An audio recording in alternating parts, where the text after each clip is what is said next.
Chapter 1. How Christ Appoints His Pastors. If anyone aspires to the office of overseer, he desires a noble task. 1 Timothy chapter 3, verse 1. Is God calling me to be a pastor in a local church? Many Christian men wrestle with this question at some point in their life of faith. Not just in adolescence or early manhood, but sometimes at midlife or even as they approach their golden years. The New Testament doesn't draw neat and distinct lines between full-time ministry and so-called secular work. In whatever God, by His providence, leads us into for our day job, He calls us to do our work, not by way of eye service as people-pleasers, but with sincerity of heart, fearing the Lord. Colossians chapter 3, verse 22. Christ's apostle charges all workers, whatever you do, work heartily, as for the Lord and not for men, knowing that from the Lord you will receive the inheritance as your reward. You are serving the Lord Christ. Colossians chapter 3, verses 23 through 24.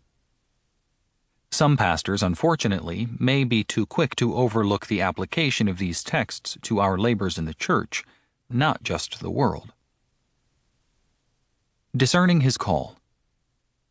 For our purposes in this audiobook, the fundamental divide related to calling is not between full-time ministry and non-ministry jobs, but this formal distinction: church office.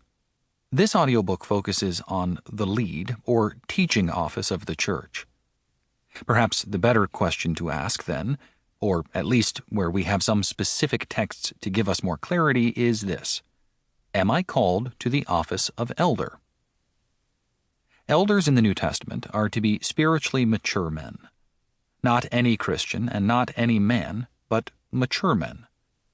Elder, as we rehearsed in the introduction, is the same office often called pastor today, based on the noun pastor or shepherd in Ephesians chapter 4, verse 11, and its verb forms in Acts chapter 20, verse 28, and 1 Peter chapter 5, verse 2.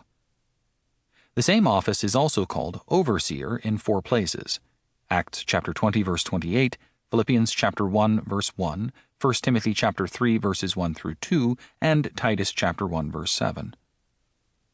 By focusing on the office rather than simply vocational or non-vocational ministry, several specific texts give us some bearings.